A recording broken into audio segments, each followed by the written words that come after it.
Well, hello, everybody, party people. We're here, we're live, and we're going to be talking about parental alienation tonight in this live stream. But like always on these live streams, if you're watching this again, you can fast forward ahead to whatever there is.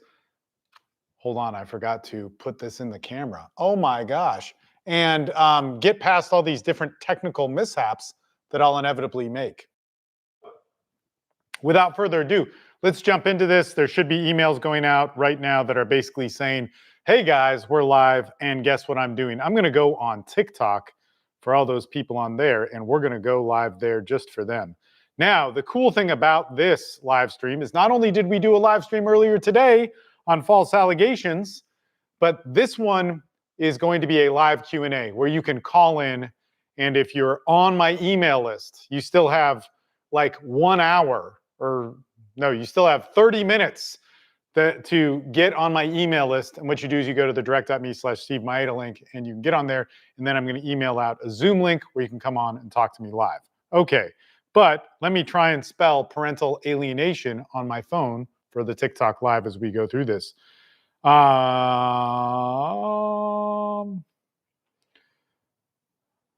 Okay. Man. I really cannot talk and type at the same time. And who would I be if I could? That would make me somehow a bad person.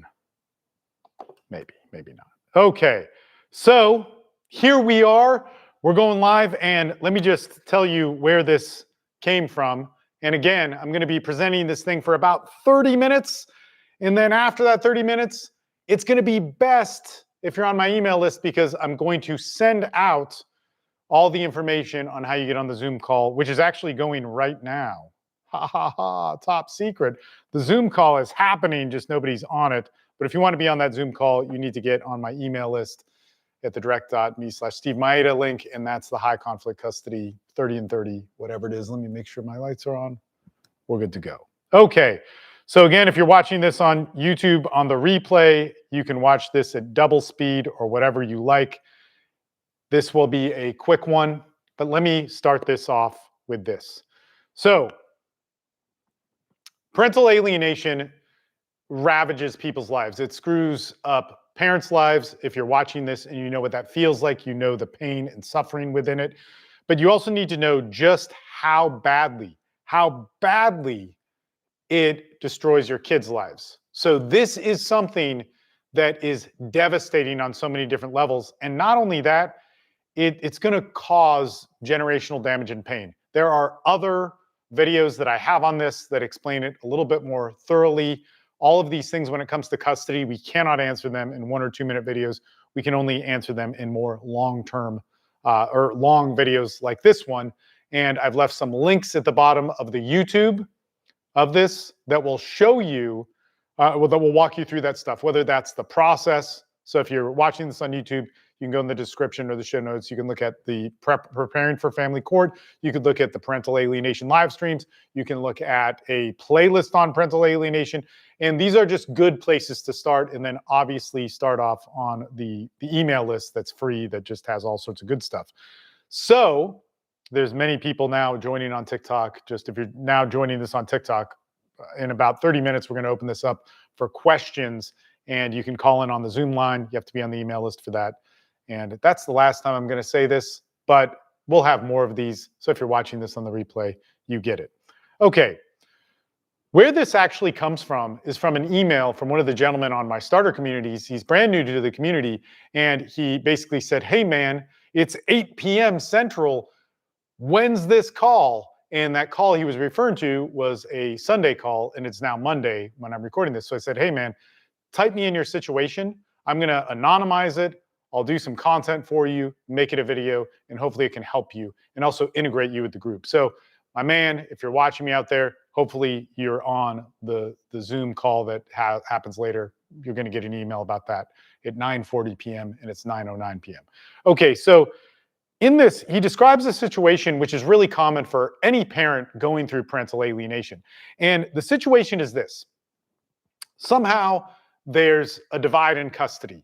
One parent is keeping the other parent from knowing their child or interfering in the process of that child's development. So when there's things like FaceTime calls where you go like, hey, son or daughter, it's dad, the mom supervises and watches. Even though she might be out of the frame, she's interfering in that. In addition to all of that, there's all sorts of differences that come into play. And this actually wasn't in the email, but they could be things like this. Like it's sports, you're not told what time the sporting events are. There's sabotage between communication of you and the coaches, the organization, or the team leaders, or whoever it is in those situations. You're told the wrong place, or you have to find out where the soccer game is, or where the kickboxing practice is, or color guard, whatever is. You are basically kept from the many different things of your child's development. At schools, when you show up at the school, there could be things like the teachers look at you kind of funny, or they give you different direction than they would to other parents. So they watch you, they go, oh man, you're so-and-so's son, or I'm sorry, father. Well, why don't you stand over here? We have to make sure that the safety, and you get this whole political crap. Okay. So automatically, if you're a dad or a mom going through this, but man, I'll tell you this, if you are a dad going through this, you're seen first as a criminal, a violent man, a sex offender, and all these different things that may not have ever existed in your life. And even within this, I was just reviewing somebody's case that is separate from the one I'm talking about now, but just the general embarrassment and humiliation that is imposed upon you through this is deafening. It's probably one of the first times in your life where you've had this type of unfairness. Your role as a parent is diminished. You're angry. You get a bunch of crappy self-help advice about tough it out or walk the high road or something. All well, the fundamental aspects of you being a father, your self-worth, your relationship with your kids, or if you're a mother in this, is diminished.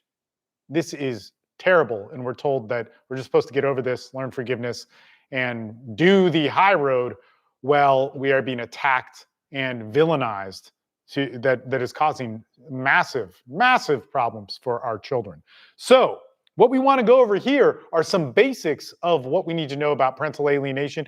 And these basics are things we fail at. Now, if you're a parent going through this and you've already done these basics, believe me, it's still good to review them. And there are many, many other videos and resources that I have for more of the advanced things within parental alienation. It gets tremendously complicated, and you should really watch my video I did on it last week. It's 2 hours, and it's covers a lot of heavy stuff, heavy stuff. And where this all comes from, I just want to say this before I get to the meat, the sandwich of this beautiful broadcast here, is this comes from the longest running group of the highest population of men that have won in high conflict custody and only high conflict. We start out with super high conflict to the point where many men come on our calls and they say, man, you have no idea how bad my case is. And then they listen to a few of the guys' stories and they go, oh man, my case was nothing. Now, I don't want to say that your case is nothing or anything like that. That's not the attempt here. It's just saying that we only deal with super high conflict stuff. False allegations, kidnappings, international kidnappings, all of these different things are where a lot of the guys start that come to us. And we have a very, very, very high density of men who've won. I don't want to guarantee that every man wins or whatever. It's very, very difficult, but we have won the impossible many, many times. And I will tell you this right now. If you're going through parental alienation, if you don't start off with the basics that I'm going to talk about here, it's going to be really hard. You can do it, but it's really, really hard. It's going to take something from you. I know what that is. Okay. Also, not legal advice.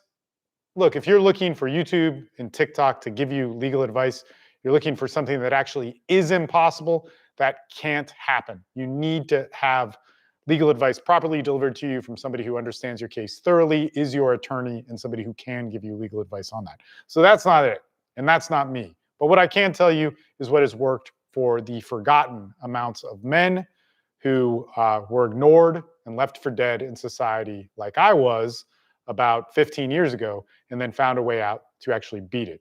And not only just me get some rights for myself to be able to be a father, but do a lot of the things we talk about here, but then teach thousands of guys this and hands-on hundreds of guys and work together with them through their case. All right. Win, lose, draw, I'm there with them the whole way. That's the commitment. So that's where we give our free content, and that's what we're doing for you guys. That's what you get when you're a part of my email list. That's what you get when you watch my YouTube channel or whatever type stuff. Okay. Due to our asking questions, you're going to have to wait about 25 more minutes, and then I'll get to those questions. And it's even better if you're on my email list because you'll get the Zoom link to my questions. Okay, so part one of all of this. Part one, the first thing that I wanted to ask this gentleman who emailed me his story about the interference happening with the mom. He didn't include everything in there, and that's okay because it was just quick. And I said, hey, man, just give me a quick synopsis. Is where's your parenting plan? So this is where you need to start, and this is where everything starts. If you can get this right, you can kill off everything. So any attempts to screw you in the court system can be halted by a thorough parenting plan. So one, do you have a parenting plan? If so, what are we working with here? And I know this sounds basic, but so many people skip this. So you need to learn to understand that. You need to learn to put it into ChatGPT. Here's a little pro tip here. If something like ChatGPT won't look at it because it's a court document, you can then take it into DeepSeek and say, turn this into a text document, or another thing like Claude or Grok or whatever it is you want. And you turn it into a text document, and then you can put that into whatever LLM you want, whether that's ChatGPT or Claude or something like that. And you need to understand what that parenting plan says. More than likely, it's not going to include things that will protect you in the ways that you're looking, but it could.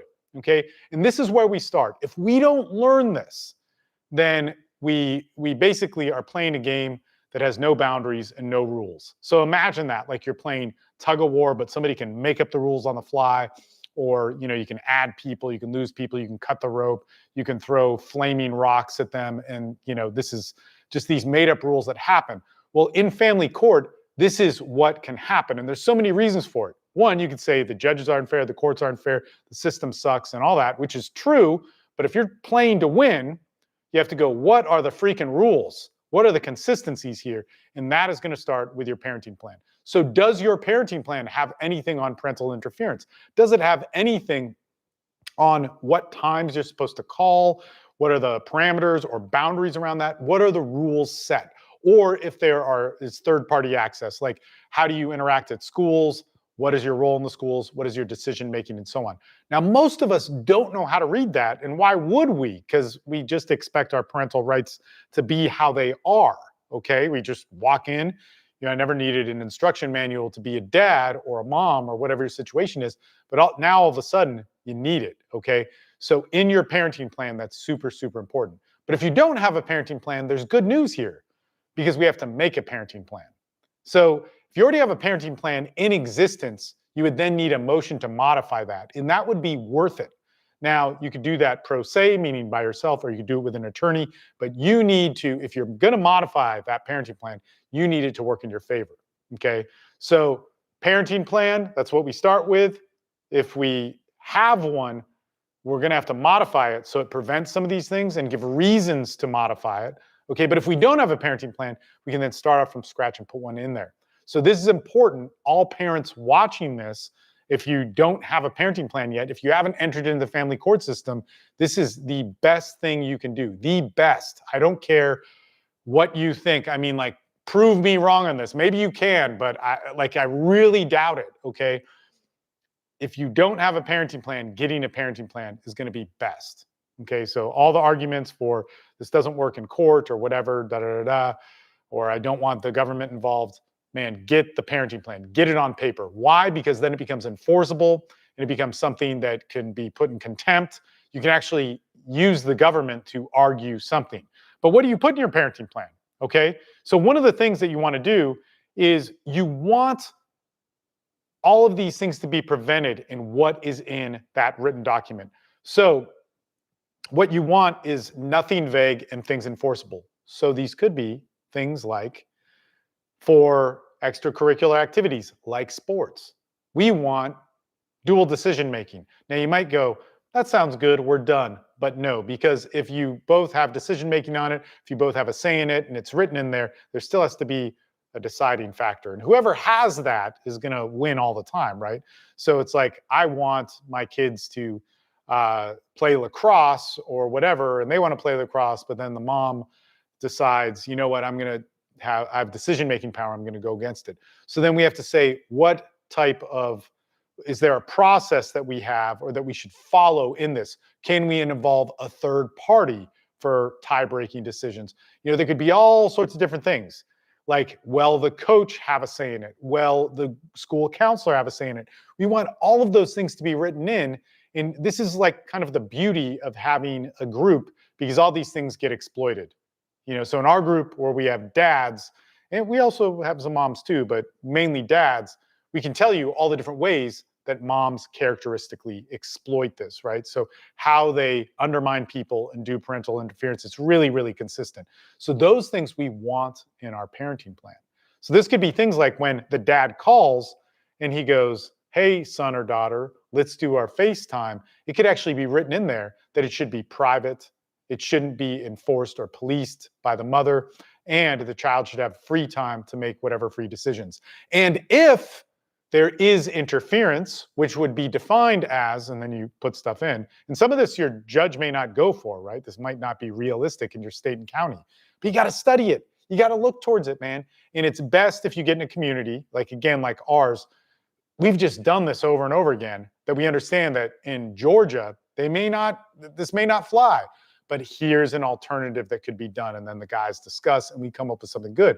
But we could say something like, the child should be able to freely talk to their mother and father at these times without interruption. If it can't be done at this time, it has to be made up within 48 hours, blah, blah, blah, blah, blah. And all these different things so that we could have in our parenting plan something to enforce. All right. Now, why am I emphasizing the parenting plan so much? Right. And this is really important. I want you to think about this. You came on here to understand parental alienation, the basics, and then go over some questions that we have in it. But you're going, why? I have a parenting plan. Okay, parental alienation is really difficult to argue because it's a psychological phenomenon that is not defined.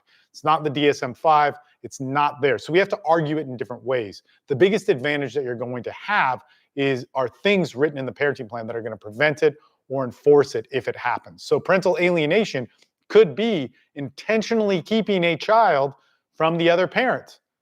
But what's great is if we can have specific ways where that almost always happens, we can predict it and put it in the parenting plan. If this continues to happen and we're like, I show up for my calls, but they get disrespected and so on, then we have to file a motion to modify, which could cost a lot of money. It could take a while, and you could make the judge mad. You could build a poor relationship with them and all these different things. One moment. So when we do that motion to modify, we then want to be really specific about it. But that could take 3 months, 6 months, and if there's already heavy alienation happening, it's just going to get worse. And then you enter into a reunification situation, and then all sorts of third parties screw it up. We really need to understand how to utilize the court system properly so we stop getting screwed by it. So I get it. The courts suck, and you want to comment that on my videos, and I agree. I've probably been screwed over in worse ways than you, and guys in my groups definitely have. It's not a competition, but when you make it a competition, like you try and be louder than reasonable advice that we're trying to give you that could be helpful, or maybe not advice, but suggestions, we kind of have to say like, hey, look, we've had it really bad too. We know what suffering in this is. Let me give you a solution that works. And part of that is accepting the court's rules. Like they suck. Let's change the laws. I'm all for it. But first, win your freaking case. First, win your case. Get the custody you can get by working within the system, and then work on your petition or going and changing legislature and all these different things, or starting the process in that. That is the most important thing. And sadly, the last time I looked, there are very few support groups for people in this. And I've had one for 17 years. So I've done this. In December, it'll be 20 years. I've had this group. Actually, no, I've done it for 20 years now. I've had this group for 17 years. 17 years. And nobody else has. And we have a lot of people who've won. I'm just telling you what the idea that you have has probably been played out like 100 times by guys in my group. And maybe you're the one that'll make it work. I just say that would probably not be the smartest choice with these kinds of high stakes. Let's get into a plan. So a plan that might stop alienation while utilizing the parenting plan. So if we get into that, what we want to look at are things like third parties integrated into decision-making skills. We want to look at clear, really clear definitions on how parenting time should be if it's shared. So for instance, calls that come in. We need to learn how to properly write that and look up different cases in that. First and foremost, one of the things I always say is go to your courts and watch your judge. If you can't watch that, watch other family court judges and so on. But how would they argue this? Where is this going to come up? And I'll tell you right now, this comes up all the time in our groups, and I can assume it comes all the time up in your courthouse. So if you can watch your court, if not, watch a live stream of court somewhere else in Dallas or Houston or wherever. You need to start writing in no third party, including other parents, may interfere or supervise communication. Now, courts may not go for that, but still, we need to have the communication there. And we need to not have this type of interference. So if parents are allowed to supervise communication, they should not interfere. And they can't interfere in these ways. These need to be specifically in there. And then you can also write in there, the more specific it is, the harder it is to twist it, okay? And again, if you're in a group like our group, you're going to find like all sorts of examples of ways people do it, ways people get around this, all right? So you can ask the court to assign consequences if this does happen.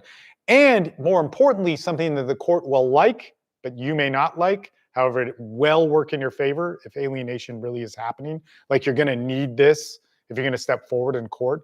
You start involving third parties. So if violating these things, if parental interference does happen, then we start introducing third parties like GALs or therapists in the mix. And you can also suggest, but it won't guarantee it, that the parent that violates this over and over again pays for it. Now, these things may not happen, but these are reasonable suggestions to put forth to make this happen. Guess what? If you do involve a court-appointed therapist, somebody that's involved and has to report back to the court, they're usually trained in that, whether they're trained good or bad, but then they're going to be a massive witness. So one of the things is if we get a third-party witness to be involved in our parenting plan, it's like some sort of consequence to repetitious things happening, and they come forward to write a report, that report is going to be more valuable than like 100 character witnesses that you have. Okay, so you could have all these character witnesses that witnessed the mom or dad be drunk and, holding a bag of drugs, and they have a phone number of a famous sex trafficker or something in their phone. You could have all these witnesses stating that, but no actual tangible proof, or maybe you do have proof in that, but that doesn't mean they're a bad parent. That doesn't mean that they lose custody of their kids. It could mean that they have some character issues, but it doesn't mean any of that yet. But if you have a report from a third party that says there's some problems that need to be investigated, that does mean something in court. Okay, so imagine that if you had 100 witnesses that witnessed the alienating parent do like evil stuff across the board, and you just you do a search for the top 10 most evil things in the world, and you have witnesses that say they've seen them do that, and no real physical evidence of it, and they've done all 10 of those things, and you have, let's say, 100 witnesses saying that, it would not be as valuable as one third-party report. That one third-party report is that important when it comes down to it. So you want to start putting these in at the beginning to prevent the alienation. Okay, does this make sense? Hopefully it makes sense. All right. So what we want to do here is now get into this next part. So in the email that my client gave me, he said that there were some questionable things. There was some dangerous content that was shared on the phone that their child had access to. Now, this phone, this is a little bit unclear in the email, so we're just going to kind of improvise here, but this phone came from the mother. So technically, it's part of the mother's property. And in seeing that there was this questionable material, our client did the right thing. Okay, so first thing is whenever there's questionable material, you need to act on the safety of the child. You don't want to delay on that. One of the things is, and I'm being vague about what this was because I don't want to share too much or get in trouble on YouTube. They actually just flagged a video that I did a couple on Halloween, the Halloween video. They said that it was bringing up topics that, are not allowed. I'm talking about abuse or whatever. So I was talking about false allegations on that video. So in this one, there's some dangerous material on that. If your child has dangerous material and it's questionable and it's not right, and you think it's within the safety of the child, you need to go to the proper authorities. So this would be law enforcement, this could be child protective services, whatever it is, but you need to follow that. And you need to do it immediately, because if you don't do it immediately and you think of strategy and how this is going to work and how you're going to do the best thing, you're going to be seen as somebody that cares more about how you screw over your ex and make them look bad rather than the best interest of the child. So we need to act immediately on that. So he did that. That's good. He did that before he was ever in our group. But then you need to start thinking, once that is done, you start thinking that this matters in a court case. And how is it going to matter in a court case? So we've all heard about this, like the police come to a crime scene. This isn't a crime scene, or at least yet. But a police come to a crime scene and then they forget to look over this evidence. And then they let, the public interact with what was evidence. And now it's polluted. Now it can't, it's compromised in all these ways. So we have to start thinking of how does that work in a court case? So we need to understand a little bit about family law in this. This is one of the huge things that I think is so important about the content that I put out. Okay, one of the reasons why in the 2 minutes ago or whatever I was talking about how we want the right witnesses to come in, the right third-party witnesses, the court-appointed ones. We want those ones to interact with our evidence the best way possible. And so let's say if there was questionable material on a phone that was violent or inappropriate for children, in whatever ways that you could imagine on that, who would be important to make that argument?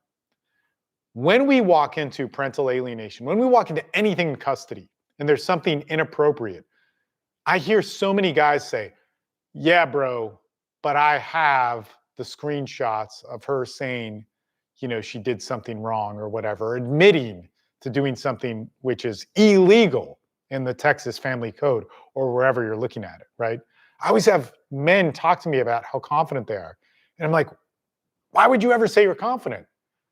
You need overwhelming evidence in as much as you can have in the way that the court hears it. That's it. And then it still couldn't work. So if there's something inappropriate, what's the protocol? What are the witnesses necessary for that? And who do I have access to? Now, if you have an attorney, this can get really expensive. And even if you're pro se, this could get really expensive. But what gets really expensive is not properly organizing your case so you walk in with evidence that does not work. That is really expensive. And it's way more harmful to the child, and it allows alienation to happen. And again, you didn't really know. And I'm trying to make these videos to help you know and understand, but that's what you want. So let's say there's inappropriate stuff on somebody's phone. Man, what do I need? Do I have a CPS report? Okay, what did they say? They said something, okay, that's just one thing. You need way more. Did I involve a guardian ad litem? Okay, I get it, they suck and you hear all these bad things about them and they hate dads or whatever, but did I start with it? So if I'm afraid to use them because they hate fathers or mothers or whoever it is, right? If I'm afraid to use them, just know I'm taking away a very valuable key witness that instead of going, man, they just hate dads, let me look at the process of how they usually rule against men. Let me look at how I need to act. Let me look at my behavior. Let me look at how I come across. Let me look at how I present myself. And these are videos to come that I want to make that thoroughly go over this. But this is a really important thing that we hammered a ton this weekend on, or I'd say Thursday all the way till today on many of the calls that we had. There were dads who've spent a ton on lawyers, gotten screwed over by GALs, gotten screwed over by custody evaluators, by all these different third-party witnesses that matter. And at some point, you got to say, hey, look, Dad, how you're interviewing these people, how you're talking to them is causing a problem. It's causing a huge problem. I think it's horrible. You're screwed over. You're screwed over. You're getting screwed over, but you need to check how you talk to these people because they're really important. They're really important. Like I would just, there's not a lot of people who've been, just gotten the crap beat out of them by police or something like that. And they're always the ones that say, man, I'm going to stand up and I'm going to say this and that because I have rights. They've never been really beaten or tortured. Now, I was a photojournalist in 2001, 2, 3, and there are all these protests that happened. And man, I've gotten my ass handed to me by all sorts of law enforcement. I don't like any of that to happen. I get that I have rights. I get that all these different things, but if the cops come out with shields and tear gas and they're ready to use it, and all they need is one person to throw a rock at them or whatever, it's not fun. And I've sat through multiple times with rubber bullets and wooden dowels and all sorts of pepper spray type stuff. It's not fun. So in that sense, I kind of learned my lesson. I'm not going to talk trash in certain areas. I'm going to wait for the right time to fight for my rights, to assert them. And so when we're in the family court, that's the same thing. When we're talking to CPS, that's the same thing. We have to do it right. And these people cannot make certain decisions all the time that are going to favor you. So for instance, a CPS officer, DCFS officer, a friend of the court, whatever it is, right? Any of these different things that are court appointed, that are really important witnesses, they can't give you custody. They can write a report that's favorable towards you, but they can't give you custody. So when you go, man, this is my first time a third party's coming in and I'm getting screwed over by everybody, like I'm just going to unload on them, that's a bad idea. You need to learn how to properly talk to them. In fact, this is awesome. There's a guy in my group who, horrible case. Hopefully you're listening right now. He wrote a letter to the CPS worker who's finally talking to them, GAL or CPS worker. Anyway, amazing letter. Amazing letter. It was a little bit long, but amazing. It was just awesome. And I was reading it and I'm like, man, did he have ChatGPT do this? But there's mistakes in it. So he did it all himself. And those mistakes, like, we don't want to have mistakes, but I'm just like, it shows the organicness, the truth of how special it is of what he's saying. And he's basically saying, bottom line is, I want to see my child by any means necessary. And I think that there's some unfair stuff, but here's what I've done to ensure that I'll do anything. And if you have any suggestions, I'll do any. It's great. And this dude has gotten, it's unfair what has happened to him. But you got to go through the process. That expert witness, or not expert witness, but that third party witness is really important, and he's handling it right. We want to do that. So when we're handling evidence, like let's say there's bad material on a phone, okay, and it could work in our court case, we don't just need the screenshot and the cool sleuth Sherlock Holmes idea of how we think the courts work. We want to start going, okay, there's this guy on YouTube or TikTok that says you probably need guardian ad litem. You need as much overwhelming evidence as possible of what the court needs to prove that evidence. So it's not your mom, it's not your story, it's not your creative ideas. It's you getting CPS, DCFS, friends of the court, guardian ad litems, custody evaluators, whatever forensic analysis of that information, psych evals. You need as much of that as possible in that you can afford and in the timelines you can have it. And you need it clear. You need it right. And you need it to say what it says, what it's showing. And it is not up to you. It is not up to persuasion. It is not up to some kind of hack of charisma of what you tell the judge or these third parties. It's you doing it right, and you can, and it's available to you. There's just nobody really teaching it, okay? So that's really, really important. This then brings us to how we need to present it to the judge. So when we present information like this to the judge, we don't want to say, Judge, parental alienation is happening.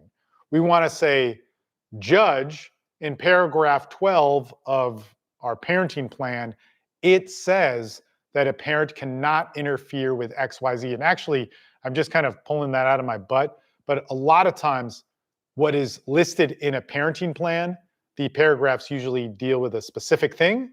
So it's not random. Like in a lot of them, I was actually writing something for a client today, and I think I may have actually left this out of the email, but part of it was like, hey, I need to see paragraph 3 of whatever in New York and blah, blah, blah, blah, because they're consistent with the themes that they have. So if you learn to speak that language, it's really important.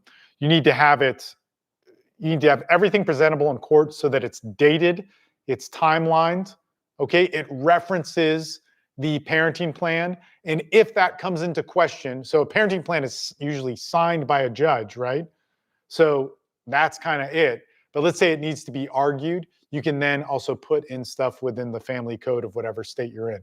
So this is, blah, blah, blah of the best interest for the child and Texas Family Code or whatever it is, okay? So you need all of that to be structured. It's not, this is alienation because I watched some YouTube videos. It's that this violated these things first, and this goes against the parenting plan. I'm asking for actions to be taken. I'm asking for enforcement. I'm asking for, if contempt is here, I'm asking for you to decide on whether or not that's happened. Like, you need to learn how to properly present these things in front of a judge. And if you don't, then it's speaking gibberish and it's going to work against you. And I don't want that to happen, right? We don't want that to happen at all. Okay. So we got to learn how to do that. There's one other thing. It's slipping my mind. Is it going to come back? Maybe it'll come back. Maybe it will. But look, through this whole process, I don't want you to think you're helpless. But through this whole process, there's almost an infinite amount of ways where you could screw yourself. But the unifying factor of screwing yourself in this is you thinking you can do it alone, thinking you're smart enough to figure it out, and thinking that you're really resourceful at all these other things. I just want to be frank with you. You're emotionally challenged. It's okay. It doesn't mean you're weak or a bad person or something. You probably need some help. You need help with legal guidance. You need help with the emotional and mental side of this. Your kids are being taken away. This should make you crazy. I expect myself to be crazy in this. I will not think straight. I ask for help. When it comes to things like parental alienation, it's even more complicated because in parental alienation, you cannot argue it just as alienation. It will not work. It just doesn't work. Okay, unless you have one of the two guys in our groups who actually changed how the courts work because they couldn't argue parental alienation, so they argued these years of violations of them being screwed over to prove that this then was abuse, to then a judge put in their court order that parental alienation is happening. The first time ever in their courts. So that means in their courts, you could walk in and reference their case and say parental alienation, and this judge signed off on it. This has not happened much in the courts, especially to the degree that they made it happen, okay? Most of the time, you're gonna have to argue it in a completely different way. Please watch my videos on this. They're there to help you. Now, I'm gonna say this because I'm gonna open this up for people on the Zoom line. Let's see if there's people here. And there's all these people in the waiting room. Oh my God, okay. So let me make sure it's on mute. So on the Zoom line, there are guys that are coming in, and let me actually share this also on my group. If I can navigate here. Oh my gosh, I can't think and do this at the same time. Admitting people on Zoom as well as all the other fancy stuff. We're going to get to the questions on that guys have there. And hold on.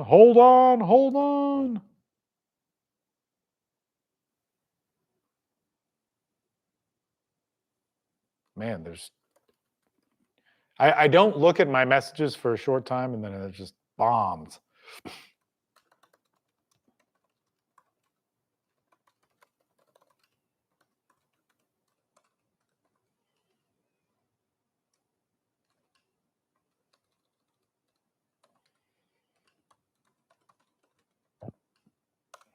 Okay, so where was I? So basically, there's some people coming on to Zoom. They're being admitted now, and we're going to open that up for questions for them to answer or ask whatever.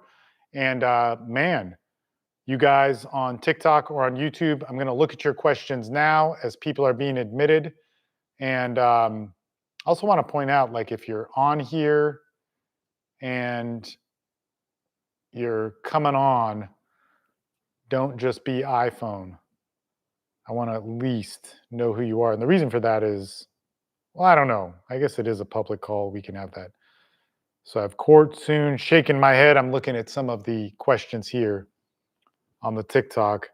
How do us fathers defend ourselves against false claims without sounding like we're combative? You follow the process. I'm going to answer that one here in a second, but the short answer is you follow the process, which really sucks, but that's what you do. Okay. Would you consider alienation when the mother refuses the so-called father to come see the baby because only immediate family members are allowed, but not him? He's not on the child's birth certificate. Well, if he's the father, it would be parental alienation. If he actually is the father. Now, so this is one of these things that comes up. Like, we have to really be careful about this one. Okay. Okay, I'm going to stop there on TikTok.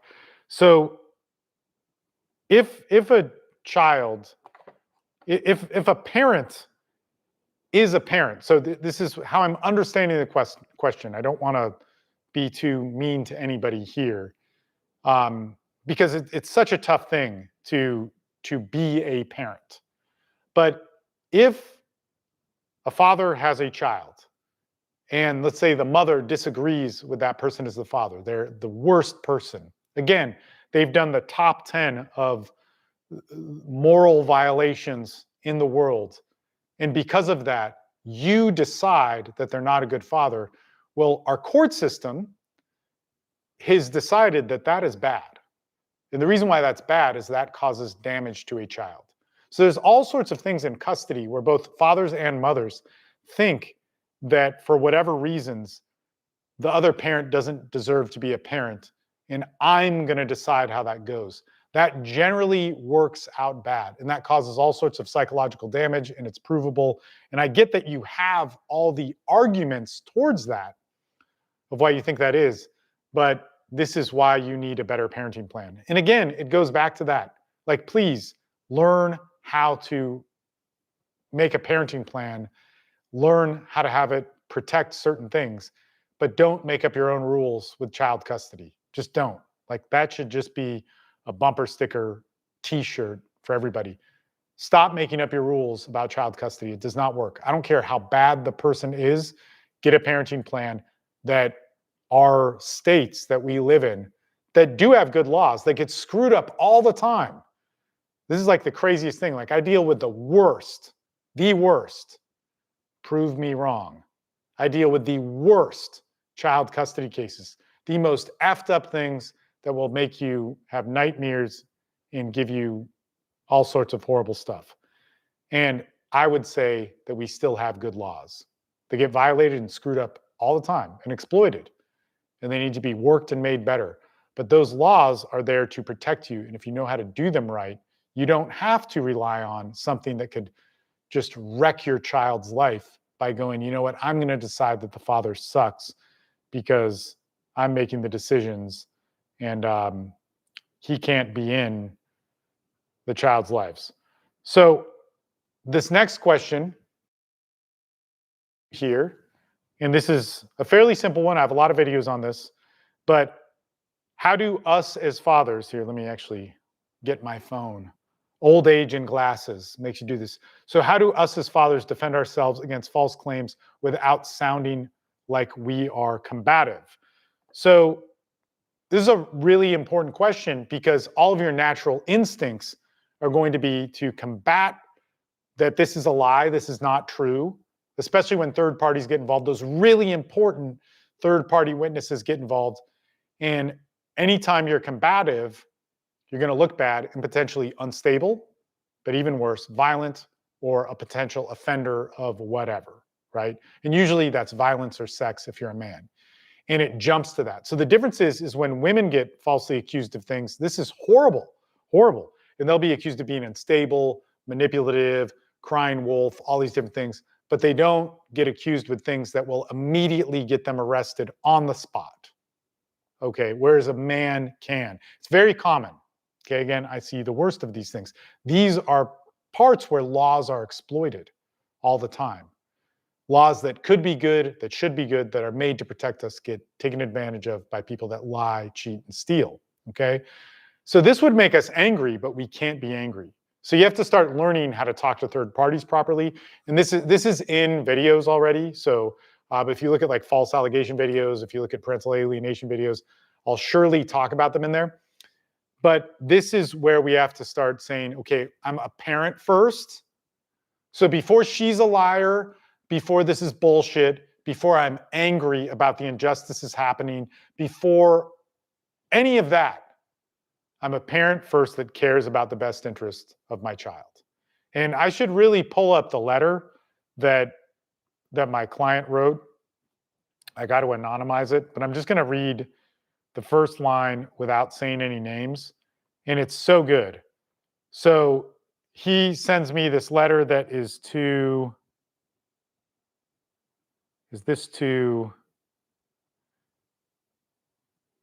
well, I found the letter, but I can't tell whether or not it's a CPS officer or worker or a guardian at Lidum. But they're both pretty important. CPS would probably be more important. So he says, "Dear so-and-so, I'm very happy that we'll be meeting soon, and I miss my child," cutting out the name and sex of that child. "I miss my child dearly. It's been forever since I've seen them. I'm perfectly fine with emailing. I just had to say about," well, I'll cut this out because it's a specific thing. But he's basically saying, like, this person had his child taken away and criminal accusations made against him. And those were unfounded. And he still can't see his child because the court's bureaucratic process. That sucks. That's horrible, right? But this witness is really important. This is part of the process. So you'd be angry at this. Like, people get angry at me when I tell them that they need to chill out, right? Or not chill out, but like, I understand your anger. You're deserving of it, but you don't want to tell a GAL or a CPS officer any of this stuff. If you're going to say you're angry, you say, yeah, I'm angry and somebody lied, but this is not the situation for it. So you are a parent first, okay? And then you're a litigant second. So it's like, we're in this legal case and this is horrible. And then third, I'm angry, but I'm dealing with it in the right way. Okay, and you should be. Okay, you should be, but you don't want to say, yeah, I'm angry. You want to hear about it? You leave that to your men's group or whoever you can diffuse that in. But you say, I'm angry and I'm taking it to my men's group, or I'm in therapy for it, or whatever. Those, you want to fit the narrative of what politically correct culture thinks men should heal like, which I disagree with. Like, I think you should truly voice yourself, but it is not your time to make your charismatic, on the mountain speech of what a great father you are, because it's probably going to be seen as unstable or angry or violent or any of these different things that men get pigeonholed in. So we want to prevent that. Like, that comes from a lot of trial and error of us men when nobody gave a shit about us figuring it out within my groups. So please do that. All right. I just went to the YouTube live stream. Not too many comments. And apparently, this morning when we did our live stream, there were a bunch of comments that I didn't see. And I was told about them. And I felt so bad about it. So now what we're going to do is we're going to open up the Zoom to all the people here. So you dudes on Zoom, here's what you do. If you want to talk, you raise your hand if you have a question, okay? Right now, if you talk, nobody can hear you. But I want to say this. If you do talk, you're being recorded on a YouTube live stream. You're being recorded on a camera that's right there, this camera, that's also recording independently of the live stream. And you're on a TikTok live stream. So please share things which are not too personal. And if I ask you something that's too pressing, then just say, dude, I don't want to answer that. And if you're anonymous, like the person who has iPhone here, if you don't change it to at least some identifying factor, I'm going to put you in the waiting room. And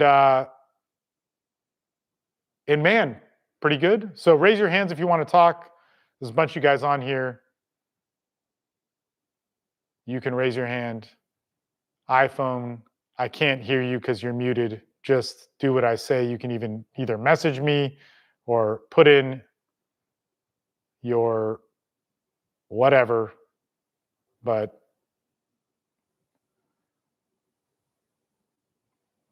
well, sorry, I'm kicking you out. You could very easily just type in the chat who you are. Oh, okay, there you go. Just follow directions, man. Follow directions. They're simple. 1 + 1 = what?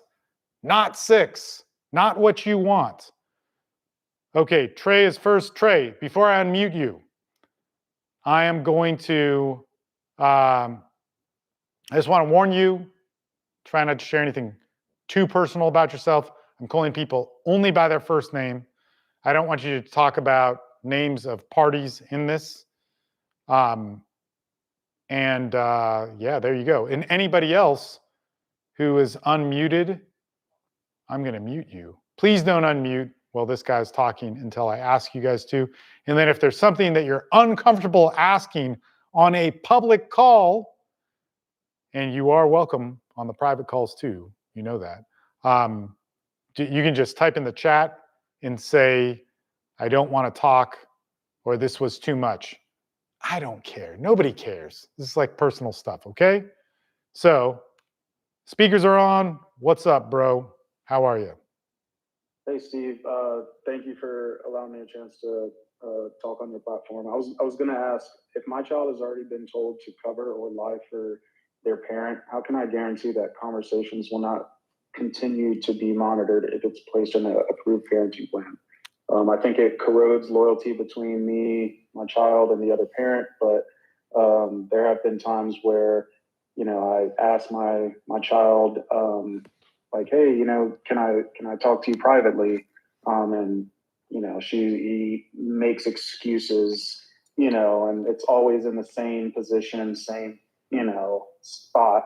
And she's, you can tell that she is being monitored. But yes. Yeah, so a couple things there, and like we can turn it into a bit of a dialogue, and then I will open it up for other people who are on here too to chime in if they want. But the question is basically this, like, okay, so if the child is being monitored, let me just get this straight. Does it go against the parenting plan? Is it in your parenting plan that you can't interfere, with whatever the connection with the parent? Is that already there or no? We just have a standard protection order, so it doesn't explicitly state anything that towards communication. Do you have a standard parenting plan or standard order of protection?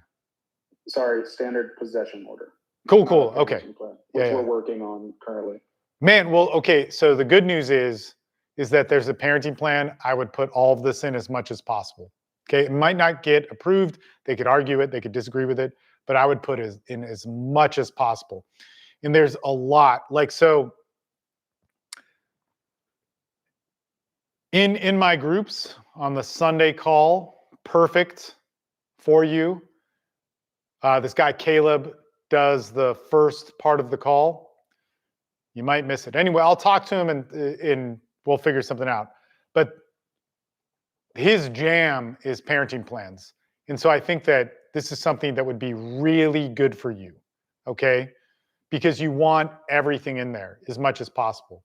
Now, when you're talking about this stuff of alienation and, in your case, she's telling your child things that are making your child feel nervous and uneasy, you see that, it's obvious to you, but then how do we prove that? Okay. So, how we have to prove that is how it's been proven before in court, which is really long and elaborate. And that's not going to be the easiest way. You're not going to be able to do that right away. I was supposed to snap there. Okay. So, how you want to prove that is you're going to need to start involving third parties, and you're going to need to learn how to talk to them. You have to talk to them right, because if you don't talk to them right, it's going to get all screwed up. Okay? So, with a third party, I think it's real important for you to, as you get in this parenting plan in order, I would recommend to involve some sort of GAL. So that's guardian ad litem, third party. It's kind of the first wave of it. Now, if there are things that are really questionable, like you're like, man, this is not right, then Child Protective Services get involved, okay, and a GAL is involved. Now, a GAL at first, oftentimes, the way they're trained they get manipulated a lot. They say they don't, I don't really care. Just how about this? Like, we as men need to understand that when we talk to GALs, we talk to CPS, whoever, it's just the best interest of the child. I want whatever is good for my child. If you have recommendations for that, I'm open to it. If I don't know something, I may want to ask an attorney, but I'm not trying to be disrespectful. So we don't want to be angry or confrontational or kind of like know more than them or tell them about the law or the best interest. We want to show concern. Okay, that's real important. It's real hard to learn and it doesn't make any sense, but I'm just telling you what will be helpful from the start. Dude, if you don't have a parenting plan, you have a lot in your favor. So even if they don't accept a lot of the recommendations that you have, and they are going to accept some of them if you're smart with it, like if you're really detailed. But I would start getting involved, all these different people. And at first, a third party might be kind of difficult. Like they may not be on your side, okay? But it's going to be a helpful thing, okay? So, and you need it for court, like straight up for a lot of the stuff that you mentioned. Like, you're not going to be able to prove that it's unhealthy for a child ever, like psychologically unhealthy for a child, even if you have the most amount of evidence that the mom is lying to the child about you, making the child afraid. If you don't have a GAL, you're doing the argument wrong. So you're going to need it. All right. So if you're going to need it, let's start now. Let's get it out of the way. It may complicate things. Like if you do your interviews wrong, it's going to make things more expensive and more problematic. But you want to start that now. So does that make sense? Yes, sir. Thank you. I appreciate it. Cool. Hey, guys who are on here, you can write in the chat, okay? And you can write in your numbers and all that sort of good stuff. All right. So even though you may or may not be in my groups, I would recommend like, hey, this is so-and-so, here's my number. That's how it works. It's good. It's a good thing to have. Anybody next? Who would like to raise their hand for more questions and comments?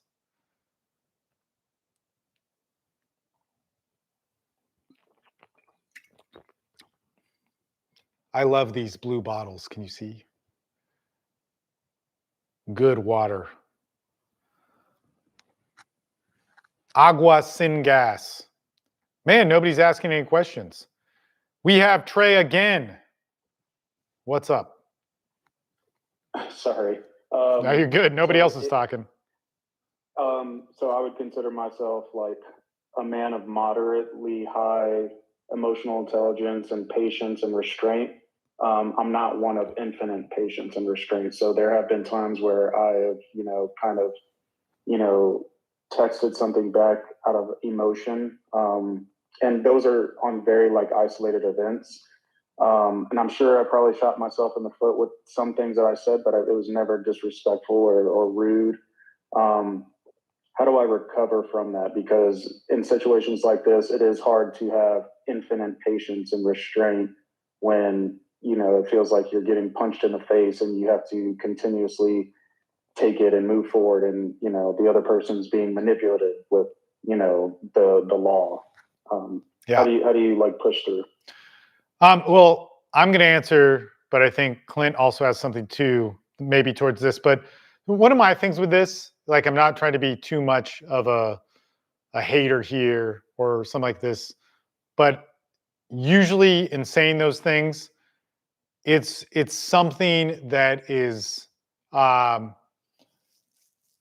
it sets you up to fail in the sense that you could be too confident. So I'm not saying that you don't have patience and restraint. I'm just saying that I always question that in myself. Like, I never say that about myself. And like, I've sat through really horrible things that would take a lot of patience and restraint. But if I say that, I go in overly confident to a situation that you know, you kind of walk into a situation where you're just screwed. So it's kind of like an addiction. Here's a good analogy. Hopefully this makes sense. In addiction, let's say you hurt your back. It's terrible pain. You have to take opiates, but you're a recovering opiate addict, and one is too many and 1,000's never enough. So then you go, you know what? I have the best recovery skills because I've sat through all this sort of stuff. But then you get a prescription, you give it to a friend or whatever, you know, all that sort of stuff, because you're gonna do it all with Tylenol and ibuprofen, okay, and ice baths. And then the pain becomes so overwhelming, you say to your friends, like, I need the opiates, I need the oxys, right? And they give you the oxys, and it's so painful that you then take more than the prescribed amount. And then in your head, you go, oh my God, I relapsed. And then you say, man, F it, I'm going to keep doing it. This is like real common in addiction, right? So it's better just to follow the plan. If there's a plan for this, follow it. So with patience and restraint, sometimes in, you know, control and all this stuff, like, I've proven it at the highest level, this tends to be different. And you can get to the point where it does break. And it's common. And so that's where it turns into setting someone up for failure. So you want to have like some of your own parameters around that to help prevent that. So have people around. This is not your buddies. These are people who understand high conflict stuff. Okay, this is people that understand parental alienation. These are people that understand not seeing your kids. It's people that understand your kids hating you or whatever the situation might be, right? So you want that to be around you. And it's kind of tough too, because when we have experience with something and we're really good at it, we dislike to be around people who are the losers who lost their kids, you know? So you're like, a lot of the guys will think, well, I'm not a loser yet, or I lost a little because I was ignorant. And so these other dudes, you know, whatever. It's so many reasons why people don't listen to me. And at this point, I have the most amount of winners like that, right? That can talk at once. And that's not enough to convince people. They still want to believe in the bullshit superhero of what, you know, dads that win custody look like, and who haven't won, you know, are telling you like a false archetype of the male experience in this. And it's a awesome, sacred male experience, or female, whatever. It is righteous if you can get through it. But so many of it is polluted through, like, you know, somebody who read the cliff notes of Marcus Aurelius and made some AI thumbnails of Greek gods or something. So that's my opinion on it. Clint, did you have something on this, or was it something new? It could be either one.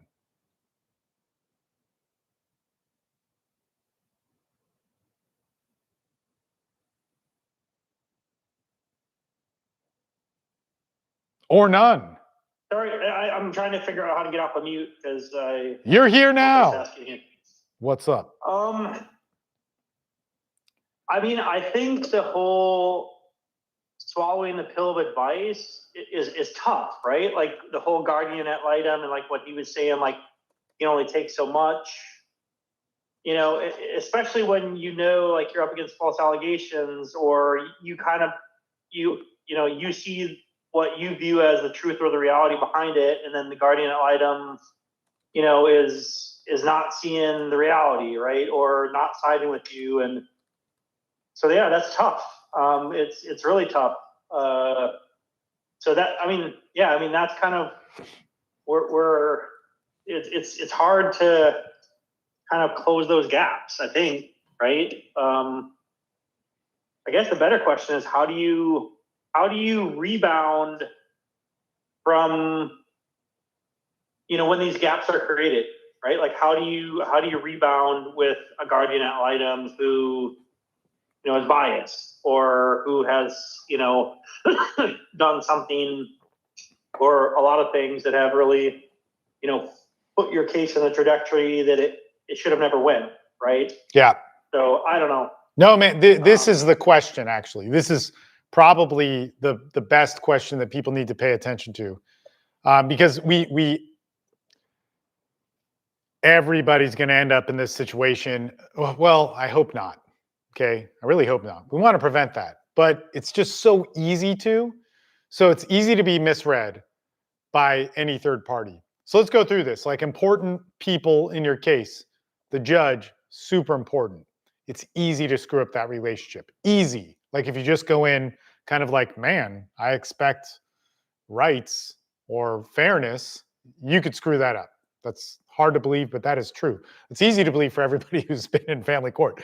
Okay, your attorney, it could be easy to piss them off. And once you piss them off, it like screws everything up. There's actually a criminal case that I'm dealing with. This guy just got his case continued, which is good. It's usually not good, but in this case, it's very good. This guy's been through 4 attorneys, and this 4th one is actually doing well. And man, that's always tough when you're like working hand in hand with a guy on the case. But I want to say, okay, this is I can say this. Like a big part of my relationship with him was the last month or so talking about like how if we do move to another attorney, so it's like you're either going to go pro se in this heavy case with a lot on it, or you're going to find a new attorney and you have to learn to talk to that attorney properly. Okay, so that's a third party there that you have to get that relationship right, because if you get it wrong, they're going to not want to work your case. Any attorney will pretty much rip you off if they can. I mean, maybe they will be against me saying that, but like it's kind of true, right? So we want to have good relationships with them. And then we look at guardian ad litems, okay, real important. Third party to assess parenting and our roles with the kids. CPS, super important third party because they're only there to investigate, something that could put a child in danger, okay? Custody evaluators, therapists, and these would be court-appointed therapists, super important. Regular therapists, also important, okay? Doctors, schools, all these different people could come out as witnesses that could really affect our case. And so we need to realize that, especially like it's a shock for men, we enter into this whole third party matrix and we're immediately misread. So with judges, we could be panicked, we could be angry, we could be sad, we could be upset, we could not follow order, we could speak out of turn. This is all going to be read as being unstable. It could be read as being violent, dangerous, angry, and so on. Like all of that could happen. This is bad. I'm not trying to say it's good and you just need to suck it up. But you do need to realize that that's not going to change in your case. Maybe you can get your judge switched out, but the next judge is going to see that it may not work out well. So you got to understand, dude, that's a real big thing that we have to win over. So here's an interesting thing with a timeline of a judge. This is really, really important, guys, because we start off on the bad foot with a judge. So the judge is like, you didn't do this right, you're wasting our time, blah, blah, blah, blah, blah. 3 months passes, you go back in front of the judge remembers you, you say he hates men or dads or whatever your situation is, and then your job is to follow the rules of that court, how that judge likes, which you're like, that's unfair and against the Constitution. Okay, true, maybe true, I don't know, but let's say it is true. You're not going to switch that judge. Okay, you're not going to get that judge in trouble. We actually had a guy, and he put up his live stream of his court case, and he humiliated the judge. The judge left and went in chambers to review it and said, I can't believe it. And the guy sat there, like he sat there like king of the world, right? And it was amazing. Like a lot of the guys in the group were like, dude, I've never seen that. I've never seen that. And watching family court, a guy humiliate a judge to admit he was wrong. That guy still can't see his kid. Like, what can I say? He was right. The judge said he was wrong. Still can't see his kid. Like, you can screw it all up in the bureaucracy. You have to win your case first, okay? So how you win back favor of the judge is over time, you're going to follow the rules of that court. After another appearance, maybe one after that, you're going to start to win favor. Usually, that's what we see. Okay, we have a lot of experience with this, sadly, because we all piss off our judges. Okay, lawyers, man, don't come to your lawyers with panic, with trying to make your case. Don't tell them about the law. Don't tell a judge about the law. Don't tell the other party's attorney about the law. Like, learn to properly talk to them, learn to properly organize things, be a good worker, cut your drama out, put it in the men's group, put it wherever else. That's really important. Guardian ad litems, like, so the real important things in your case are going to be guardian ad litems, CPS workers, custody evaluators, custody coordinators, probably missing some court-appointed therapy. These are going to be really important third parties. They are going to start out, more than likely, if you're a man and you're accused of any sort of harm, even though it's fake, your job is not to prove that your ex is a liar. You cut that out, you put it in a box, you put it over there in the corner, and at the right time, maybe you bring that out. When you bring it out, you don't go like, bam, here it is, mic drop. It's none of that. You say, hey, this is a really important issue. I want to make it a priority to talk to you, CPS, DCFS, friend of the court, whatever it is, guardian ad litem. I'm a parent first. I care most about the whatever of my child. You also research whatever that court, your court's process is for that third party, because if they break that, they need to be checked on it. Not in a mean way, but it has to be like, okay, they didn't interview the kids, but they interviewed me, or they didn't interview me, or whatever it is. You have to understand the process of what it is and hold them accountable to it, but not mean, right? In the nicest possible way, in the right way. That might be talking to the judge, but they're usually not going to see you as the best person, okay? Especially if you're accused of anything. I care about the safety. We're in a high conflict custody battle. I want to keep you out of it. And I am angry about things, but I'm trying to deal with it. How do we move this forward? And you have to understand that they are an important witness for what they are. So a CPS worker is going to write a report that could either make it unfounded, so it's inert. They're not going to say you're good. It's inert, or you're really bad. That's the point. If the mom's lying, the CPS worker is not there to point out she's a liar. I would argue that they probably are there for that, but that's not really going to happen, okay? So we could go for that and say, well, are you going to put something in about how it's unfounded, and they're diffuse it in some way, say it's not about that, da, da, da, da. Okay, so we have to understand that. Okay, but a custody evaluator, there's a higher probability of that. It's more long-term, or court-appointed therapist. Now, court-appointed therapists, we also have a lot of experience with, and here's how this goes, man. They generally are like, hey, look, Dad. Like, Dad's like, finally a third party that's going to work with us long-term. This is going to be great. Let me dump everything on you. And they just say, shut up. And they get really angry. Okay, and they treat you, you start off like an abusive father if there's false allegations. And that's going to go on for some time. Mom's going to interfere with that. So if there's false allegations, the parent that is basically saying you're abusive, mom or dad, is going to interfere like crazy. They're going to not show up. They get a flat tire that day. You know, they're helping their friend move, whatever. They can't keep the child involved in the therapy. They interfere in all these different ways. Then the child's pissed off when they're there. This is really horrible. And the child doesn't want to be there. And you have to go through probably a couple months of that, 6 weeks to 3 months of that. You show up at the court, and then the judge says, okay, it says in here that dad has been compliant and mom isn't. Mom, you got to start being compliant, at least in the cases in my group, right? So if you're a mom going through this, just flip it.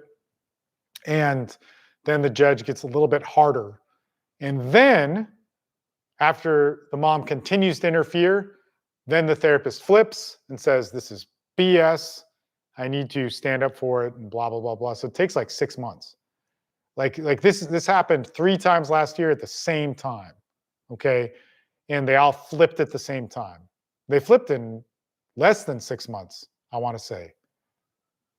August to about January. So just under that, just under the 6-month mark, they flipped. And then they got, whether it was 50-50 custody or some expanded standard variation, and then now the dads are fighting for full. But it was horrible. Like that time from August to January was just like this, the guys lost their crap on it. So all of these things have like different trajectories of how the people flip and change, but they do, not always. It's really frustrating, but if that's your only hope, that's what you got to do. And I just got to tell you, that's real common for guys in my group. That flip happens. So I wish more people talked about this. I get it that all of you guys want the reactive, like, let's just go crazy. It's all screwed up. Like we should be angry and riot. But there's so much, there's like, when you talk about patience and whatever it is, fortitude, like there is a different level in this. Like imagine that 6 months of all these people that you're paying for that see you as an abuser first, and in order to flip it to get custody, that's what happens. And then everybody says, well, I listened to this guy that just says he won, and it sounds really alpha and badass, and we're going to do that. And then they get screwed, and then they come back, and then it's even worse. Their case is even worse because they've screwed it up more, and then they're buried too deep, and it really sucks. Okay. Any other questions on that? Well, I mean, Steve, I've just got a couple like comments on this where, I mean, I think it's really hard when you start out in these cases because you don't realize how the process works, and you don't realize how long it's going to be. And you don't realize kind of that as the guy, they're going to get ran through the ringer, and they're going to make you jump through all these hoops, and they're going to judge you on whatever they can, and they're going to, cherry pick whatever thread of something that they can to use against you or whatever. Like all these examples you're giving, and so that's kind of what I feel is like the hardest thing is to accept, that you don't have control and that they're not going to make, decisions out the gate that are probably in your favor, and that, that the process is a long process. Like when I'm talking with, an attorney and they're like, oh, you're only a year into your case, like it's really new or whatever. And you're like, oh, I haven't seen my kids in, a year, or meaningful contact or whatever, and they're acting like, oh, this is just a fresh custody case, and so I think these are the things that are the hardest in these situations, is to accept these, the way that the system works and how slow it works, and that the fact that you have to kind of sit and prove yourself, day in and day out, month in and month out, while somebody else who is, maybe creating the chaos is sitting back and enjoying all the benefits of the chaos they created. Truly. Yeah. But no, man, I look, I hear you. It's so screwed up. I don't know if you want to comment on this or anybody on here wants to comment on this. Casey said they wanted to say something, but really quick, I want to answer a TikTok question. Is they said, any advice for somebody representing themselves? It's really hard. I have like some videos to help you out, but like nothing could prepare and predict how crazy and chaotic this will be. Representing yourself is hardcore. And it's not a question of whether you can represent yourself or not. It's more of a question like, like people want to say like, well, are you for a lawyer or against one? Like, man, don't like, why would anybody ask that, right? Like, if you could afford lawyers and lawyers could be counted on, of course you'd get one, right? So in that sense, I'm totally for an attorney. Like you should get one. If you're representing yourself, it should be because you can't afford it. Okay, I understand that. Who can, right? So I can't afford an attorney. And then it would be that like attorneys have screwed me over. It doesn't make any sense. Okay. But it's a big jump. Okay. So it's a big jump. I don't know if anybody wants to comment on that. You can, but I'll chime in on that. So I think in hindsight, so I'm a year and a half into my deal, and I thought out the gate, I thought just like, hey, I have evidence. I'm the petitioner. I'm the one who's been wronged. I'm just going to go on to court and I'm going to show them the evidence. And I'm going to show them the truth, and they're going to do the right thing. And I'm going to, and everything's going to be okay.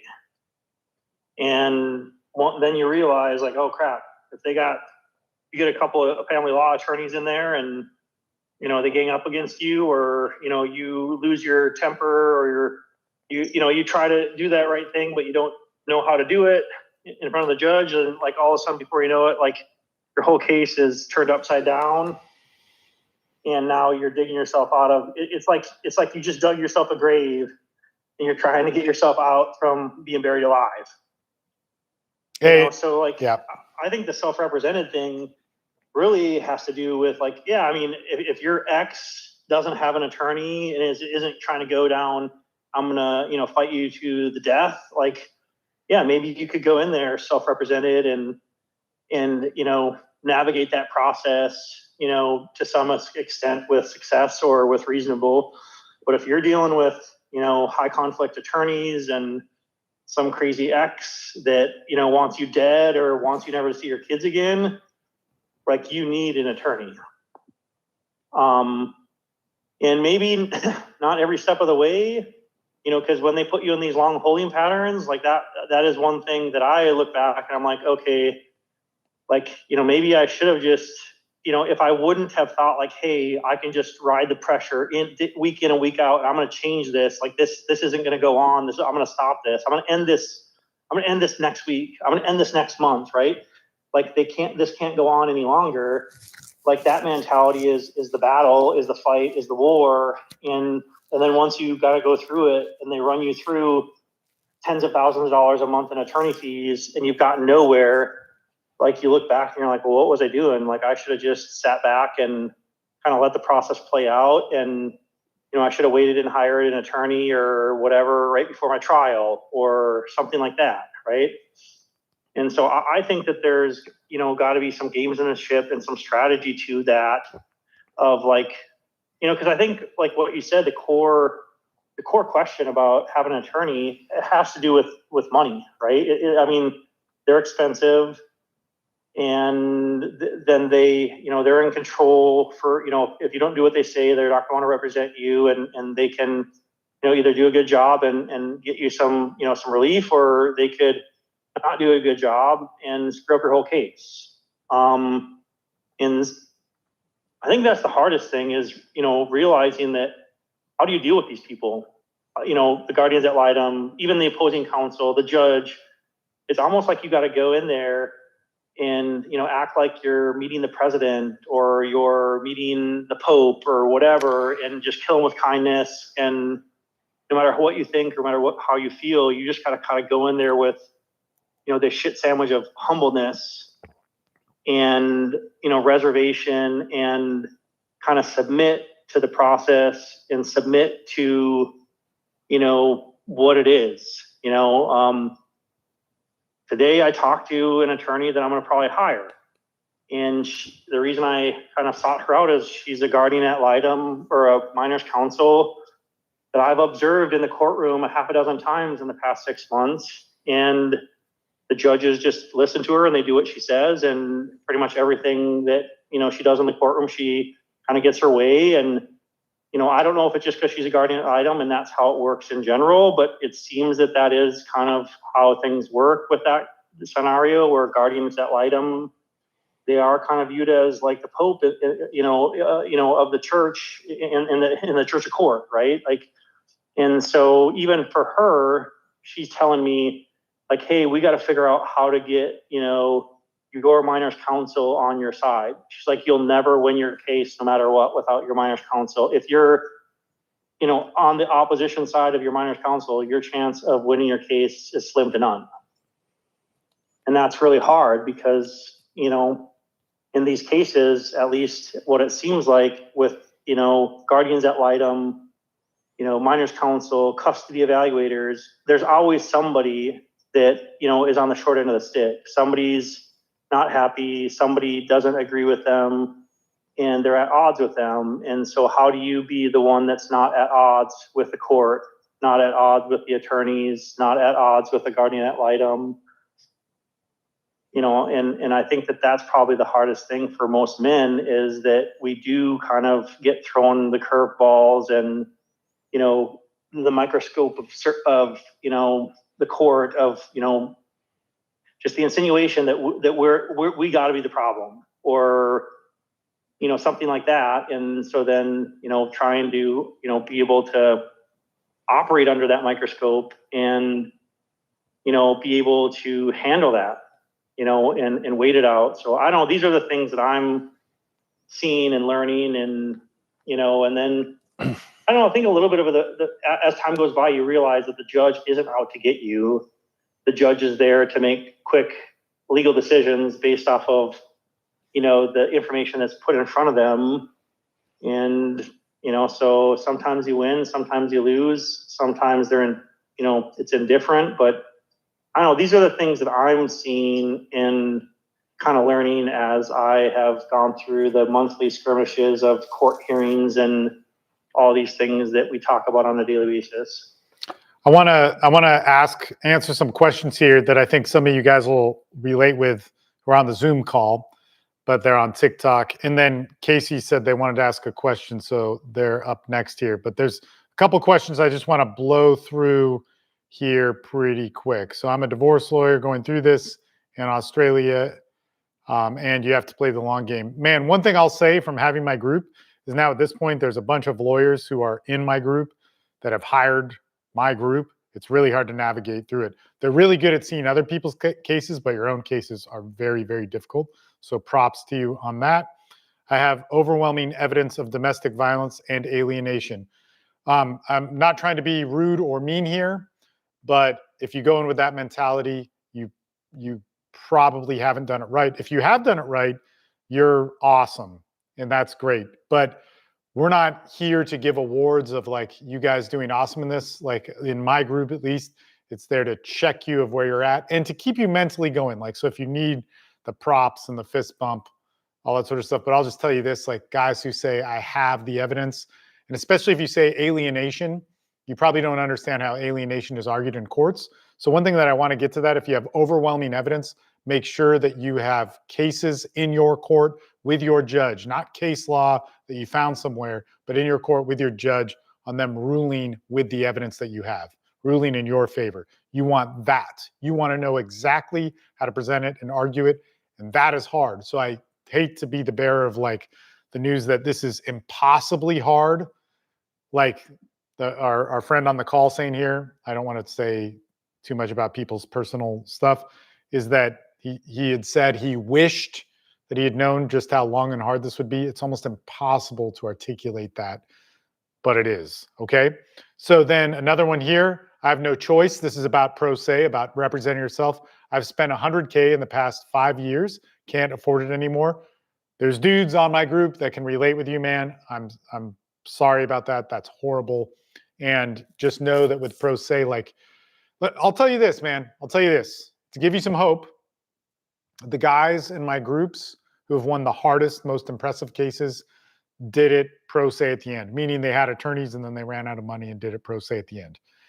I don't want to recommend that as a strategy for anybody, but these are all people who you would not strike you as people that would just know how to handle like a super high conflict custody thing. They were the most resourceful though, and blue collar guys that kicked butt. Okay. So international parental alienation, abduction of minor child without consent into Canada, dude, that is horrible. There's actually a guy in our group right now who prevented that. Okay, so he's actually a Canadian, and the child was in the U.S. and they tried to get the child. They did get the child to Canada. You have to go through the Hague. The Hague Convention is a pain in the butt, and then you do that, and then there's still more beyond that. We've also had kidnappings in other countries that had to involve Interpol.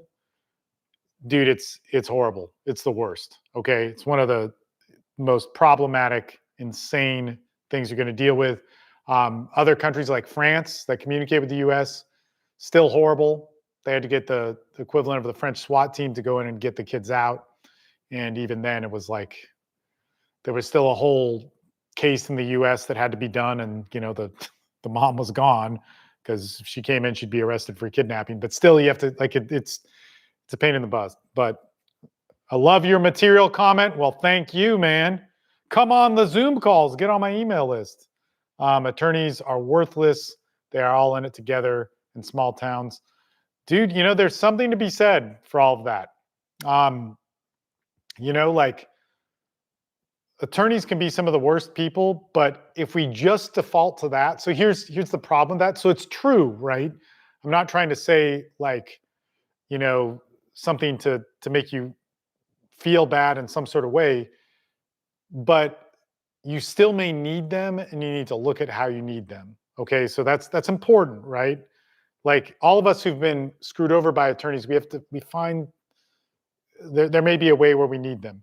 Okay, so can you elaborate on how I should go about presenting this evidence? I don't want to mess it up. Okay, so yeah, and this goes back to the I have overwhelming evidence. Okay, so with evidence, there's so much to this, and like people ask, and I try and make videos to make it as best as possible. And like, I'm not saying this like you don't need to sign up for my group, man, but the way that we do it in our groups is we all talk about it, and then we go through what's worked before, and it's individual on each one, and that's how it works. That's the value of the groups. Which, if you got the money, do it. But if you don't got the money, cool. Here's the freebie way of talking about organizing your evidence. The best thing you can do is number one, before anything, I don't give a shit about your evidence. I don't care what you have. I don't care what any of it is. Do not tell me about it. Go watch Family Court and find similar, watch it. Don't just read stuff. Don't just type it on ChatGPT. Do all that too, but watch it. Watch it. Watch your judge if you can, and see how those things are argued. Okay. The other thing you can do is you can then, if you can't watch your judge, watch other family court. Go to Dallas County's family court, Harris County's family court. You can go to Washington State's family court. You go to King County family court. You can watch these online. Okay. And watch cases like yours because they're going to be similar to your judge. It's not going to be exact. There's going to be differences.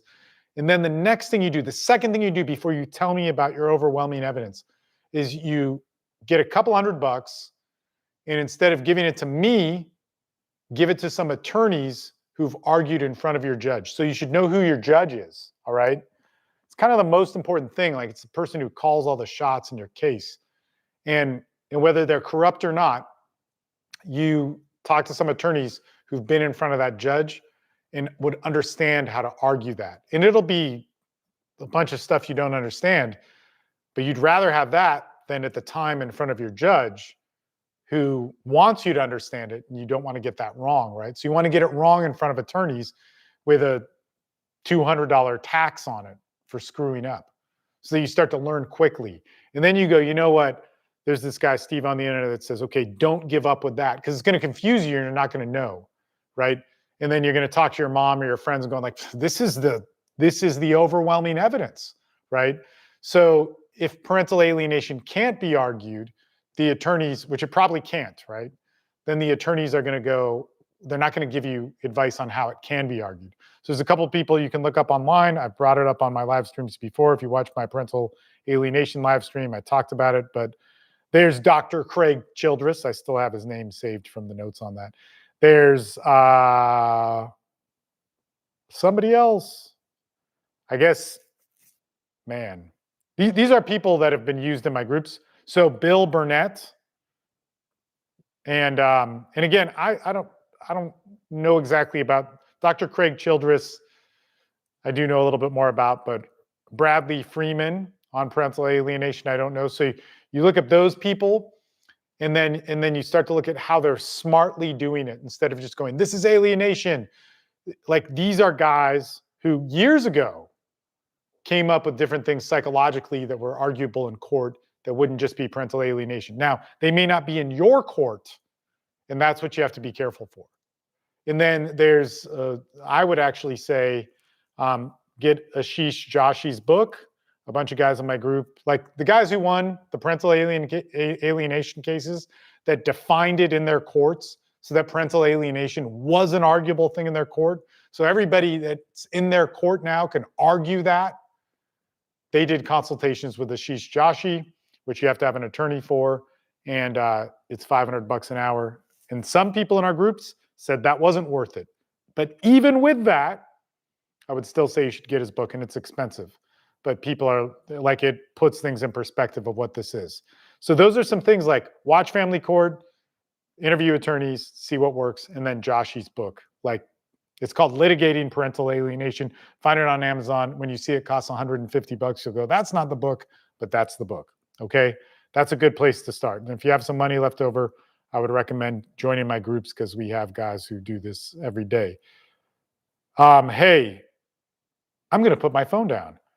Casey, did you want to bring up anything? And Casey, as I say, if you want to bring up something, you can. By the way, anybody on these live streams, man, I can't get this to stick. It's anybody who's on my list. I'd hope that you're a parent, man or woman, welcome on. But if you'd like to ask a question, Casey, you can. And if you're uncomfortable with that, you can actually type it into the chat. So I have upcoming shared custody hearing. Sorry, I didn't see it in the chat.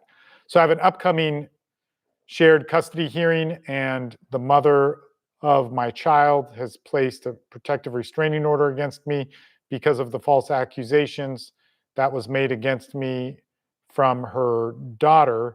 That is not my child biologically, but I have a newborn baby boy that is biologically my child. I was wondering how the shared custody would possibly be. Also, how this would affect my chances at possibly being granted parenting visitation. Okay, so this is, man, this is something that is super common in our groups. Like, it's like, I don't mean this is funny, but it's uncanny. There's nothing funny about this, but this is exactly like a couple of guys in our groups. Okay, so one, if I understand this right, you have a protective order that is against you with your non-biological stepdaughter or something like this. Okay, but then you have a biological baby boy that you're trying to fight for custody. And if you type in the chat whether that's right or wrong, that'll be helpful. If not, because you're busy or you don't want to say anymore, which is fine, like you're not under any pressure, I can give you my 2 cents on the variations of what we see in our group with this. So I'm just going to get started. And if you type in, you type in. I appreciate you being here. Thanks for coming on. Thanks for being on my email list and all that sort of good stuff. So, okay, what I'm going to guess here from this, and again, because I'm guessing, please don't see this as some form of legal advice or anything like that. This is just my best guess of telling you what guys in my groups have experienced in this, okay? And so, and they're saying, okay, that's correct. So I'm going to get into some things here that may not be exactly like your situation. I'm just sharing what happens for guys in my groups.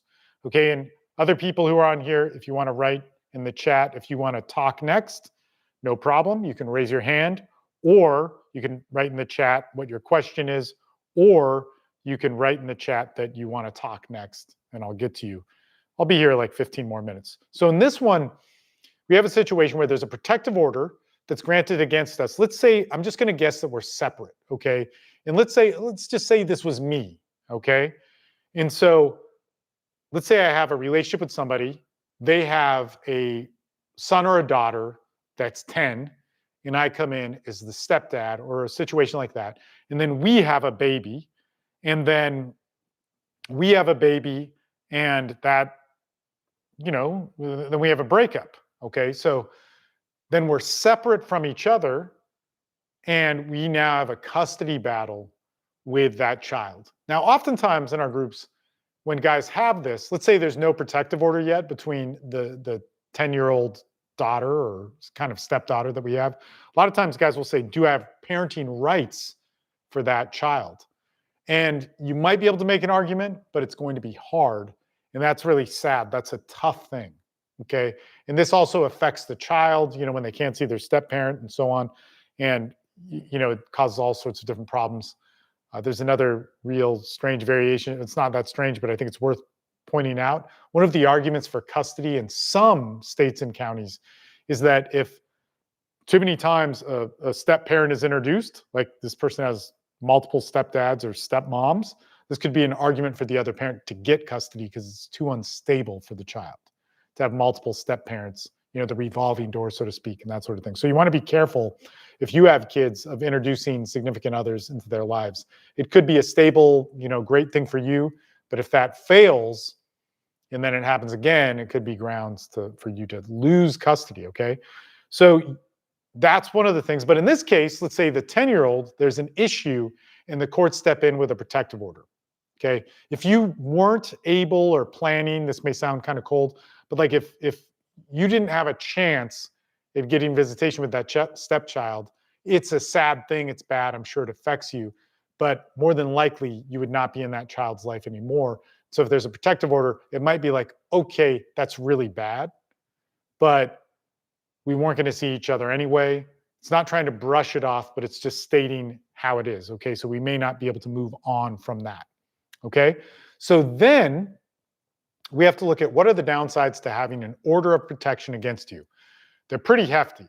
Okay. So any law enforcement, even anybody who can carry a gun, like even a security person or all sorts of different people now have power and authority to search your name, and it's going to come up. And the protocol would be to usually detain you to make sure that there are no, everybody's safe. Now, there's many ways to determine that, but it can really be taxing. So if you have a protective order against you for those, however long it is, 1 year, 2 years, 3 years, 5 years, any form of law enforcement, if they just decide to run your name, their protocol is usually to detain you. Okay, so that's no fun. And then it may not be to make sure that the kids are not around you or whoever's on that protective order, but it might be actually to contact those people to make sure that those people are safe before they can let you go. So this is tough. This means anytime you get pulled over, like let's say you just forgot to use your turn signal or a cop just wants to pull you over, they're going to detain you no matter what. Okay? If you're crossing a US border and immigration says like, hey, how long were you wherever? Welcome back to the US. Oh, wait, you get detained. Okay?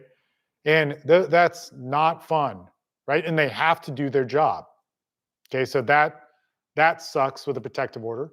Let's say you're in a grocery store and it just so happens like whatever, the child is there and you're within whatever it is, 300 yards or 100 yards in vicinity of them, and they see you.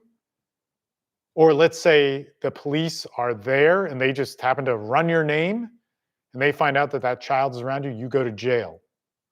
Okay, that's the protocol. So no matter what, no matter if you're dangerous or not, if it was a mistake or not. So those are some of the downsides to it. So that's really stressful. Okay. So even if it's like, well, we weren't going to see the child anyway, it sucks, it's terrible, I don't like it, but I could live with it. That's the reality of it. That's there. Now, if you're also in another custody battle about a child that you have that is a biological child where you do have a case for custody with, it could get brought up. It shouldn't. Okay, so this is what happens in our groups. Sometimes it turns out that the courts will say they're two separate cases. Okay, and they shouldn't affect each other, but they can. Now, one thing that one of the gentlemen on here said was that men get a bad rap. So oftentimes it does count. Okay, so it shouldn't, but it does. You know, it makes you look bad in certain ways. What I would say is you want to get on top of that and get the language of the court speaking. So all the stuff we said about GALs and involving them, you want them involved. You want to be involved in the process and don't resist the process. So this is an important thing. Like if we resist the process, like what a horrible thing. I hate the process. Like I hate all, like I hate all of it, man. All of it, man. Like that just, I want to just be left alone. Personally, I hate it. But I know at this point, from being in my group and watching so many guys through it, you have to be a part of the process. Okay. So you're a part of the process. That means, what's the process?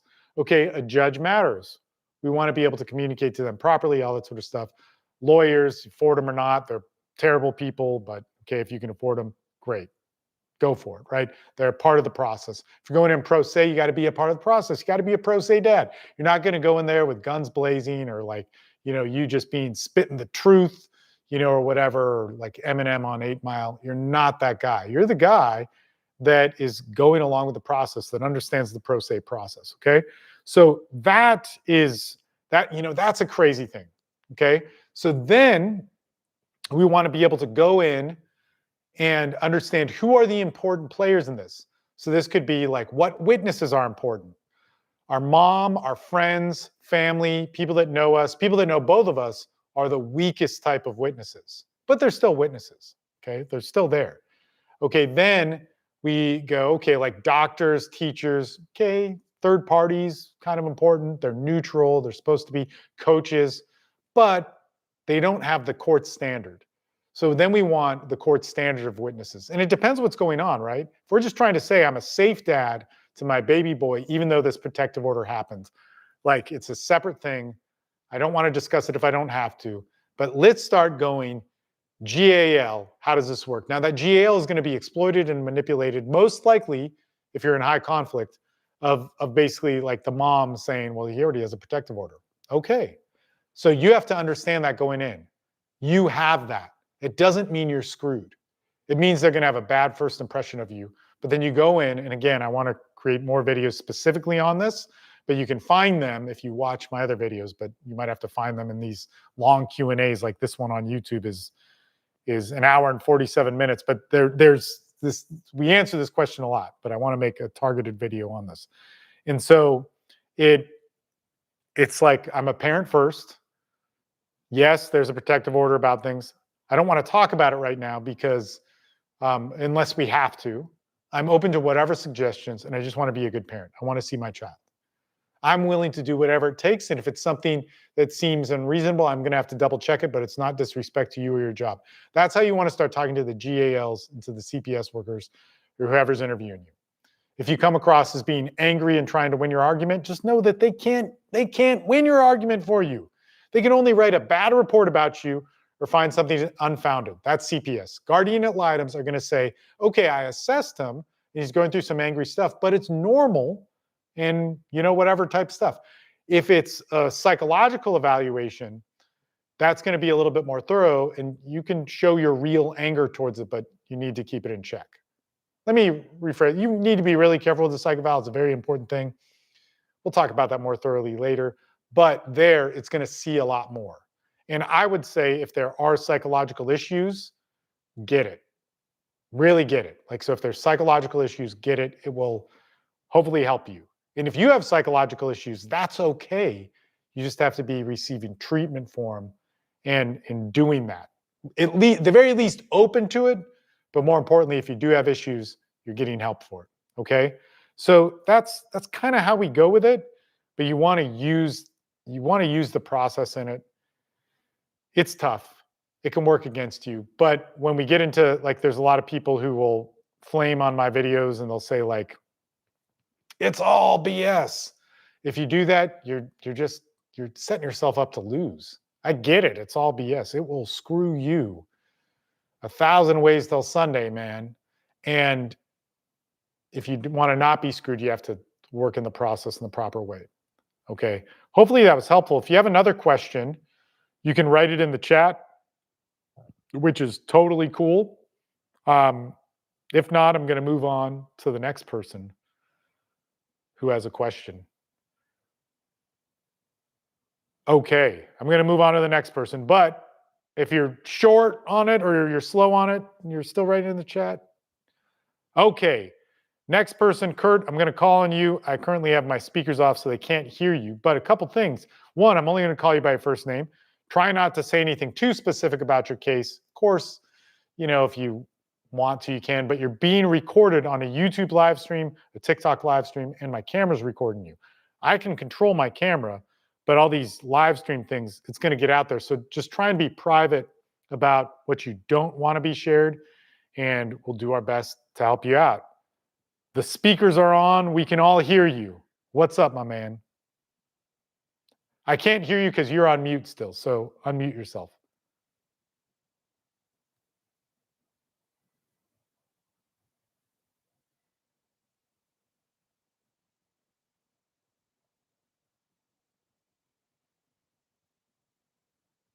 And if mute is too much trouble because you're not used to this platform, which I totally understand, like you can write in the chat as well.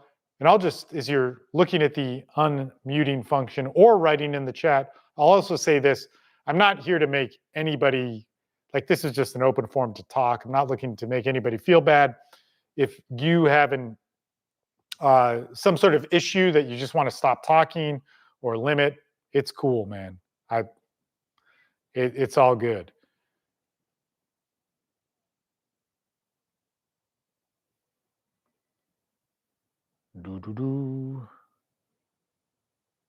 I can't hear you, man. I see you talking on the video, but you are muted. I can ask you to unmute with this fancy. There you go. Can you hear me? How are you, man? I am so great. Hey, listen, Steve, I am new to this platform. It's the first time I've been on with you guys. I got to tell you, first of all, I have been going down this road, and I've been on YouTube. I've been searching, and thank you so much for what you do, first and foremost. My question to you is this. I'm not actually going after full custody. I'm looking to change a parenting plan, right? My son is 14 years old. My ex has moved out of the state, and I simply need a new parenting plan. And with that said, I almost wanted to go in with, because it is so wrong for her to do so, to just move out of the state with no reason. There's no reason at all. But is that the right approach at this point in my? Yes. And I'm doing pro se. And so my son is 14, and I know every dad will say this. I've been a really, really active every other weekend dad his entire life, 14 years. Is that the best way of going about this when she's out of state? Yeah. How long has she been out of state? She just moved. And again, it's been a month. So I do have jurisdiction here still in Gwinnett County where I am. But at this point, it seems to me like, again, I've had Thursday through Sunday, right? Every other weekend and Thursday dinners. Well, now the parenting plan doesn't work anymore, correct? Yeah. So, she's, by the way, two and a half hours away. And he's a freshman now in high school. My life has just been destroyed. Yeah. His athletic is doing, I can't go to basketball games. I can't do anything. It's upside down. And there's nothing I can do because there's nothing in the parenting plan or the divorce decree that says she can't move out of town, right? But there's jurisdiction set, so you could argue that. Okay, so there's a couple things. Go ahead. I guess my question is this: am I approaching this in the right way? Is instead of going after custody, and to be honest with you, I don't. He wants to move to South Carolina. He wants to be a little country boy, and he loves his mom. I want that for him, right? But at the same time, how do I, for example, instead of every other weekend, get the entire summer, or get 3-day weekends every other? Does that make sense? Like, No, totally. What you're talking about happens all the time, but at the same Okay. time, that doesn't mean I have an answer. Okay, so But am I taking the right approach? yeah, 100%. You want a modification in the parenting plan, straight up, and you don't need to fight for custody.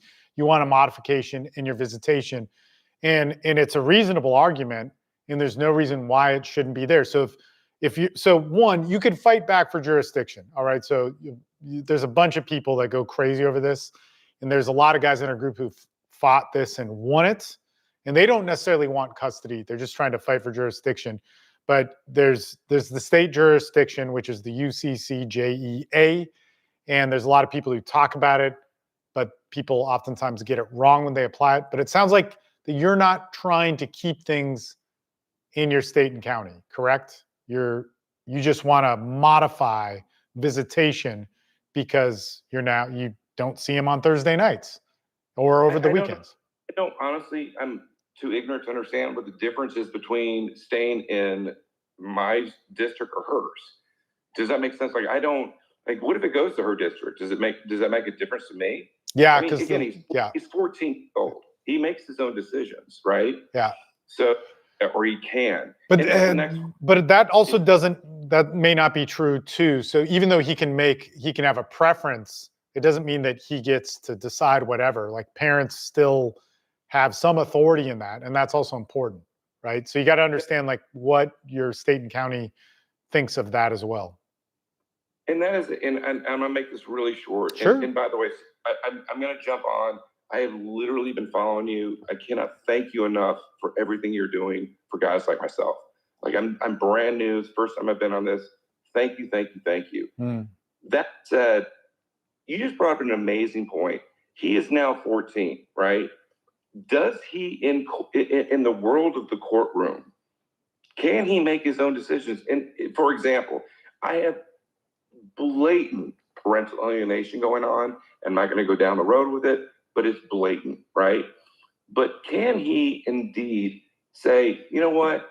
I don't want to see dad anymore at this point? Yeah, but has he said that? Yeah. He said to me a month ago when she moved to South Carolina, and I want you to understand this.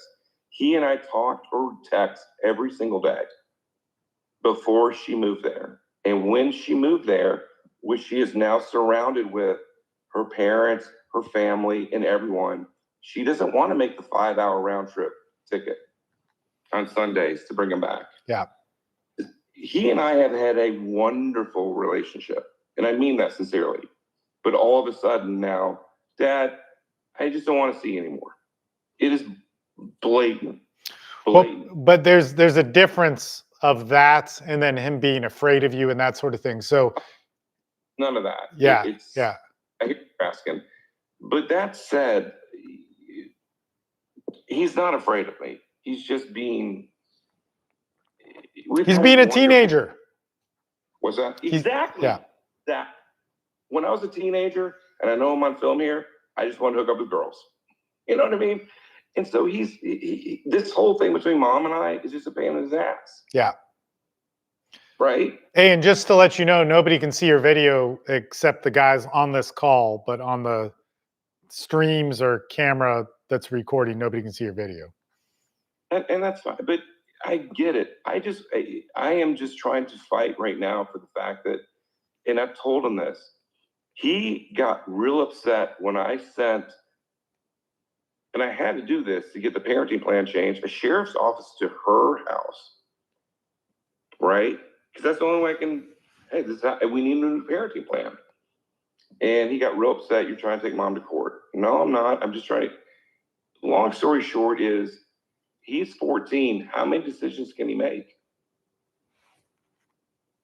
Can he make that decision? I don't want to see that. Yeah, so one, it depends on your state and county, but pretty much what you're describing is like, this is not how you lose parenting rights. Like you lose parenting rights because there's some sort of danger or you've done something wrong, right? And it's horrible, right? Like people lose parenting rights all the time that are for, that's a misinterpretation or use of the law, okay? Now, if that child was afraid to see you, and there was a reason why alienation started, even if it was a mistake by the court, then they would want reunification. And let me actually just say this that could be really important for you: is the more you distance yourself from your child, the harder it is to rebuild a relationship. Now, that's in general, but also legally. So once there's too much time, right? Like 6 months past, jurisdiction's not going to matter. Jurisdiction is then with her. So if you wanted to get jurisdiction, which, like this is something to talk about more, right? This is something that you do need to think through and maybe talk with other guys about. And by the way, even if people are on here, and you haven't signed up for my groups or whatever, like put in your numbers and exchange numbers and talk to each other. It's like, it's cool, man. It's all good. You're going to get so much information out of it. But like, you do need to think that through with jurisdiction, because still it's only been a month. You have an argument. After 6 months, you won't have as much of an argument, and it's a lot harder to argue that. But you still want your rights, because if you, like, so for instance, dads will travel and it's unreasonable, and like, I get it, it's horrible. But if they travel and maintain that connection in some way, it's harder for a mom who is trying to alienate to then, like, let's say something happens, she gets pissed off at you and she wants to file a modification in court, and then she can show that you've been away for 6 months, even though she moved and did all this stuff, you still haven't seen your child. So a judge sees that and they're like, well, look, why should I do anything to help enforce this? Like, you're written out already. So you want those things to be involved. And this is where it's screwed up with parental alienation, because mentally it taxes dads. Okay, so even like you might be physically alienated, but then mentally you're, disenfranchised in whatever way, and you're just like, man, forget it, I give up. Which is like, I get, like, I've done that, right? Because it's really easy to do. It's not because there's a lack of caring, it's because there's all these obstacles. But then a judge sees that and it's not as good for you. So these are really things to think through. One last thing is what's real important in our groups too, is we look at therapy. So we have a therapist come on. Therapy is just like lawyers. Like, lawyers can really suck. And therapists for men in these situations, or any parent in these situations, but a lot for men, can really suck, because it's like, well, are you being angry? You got to be careful with that. It's like this filter of like, you have these toxicities you're going to fall into as a man going through these, just in general, but going through these extreme situations. And our therapists do not do that. So it's real good.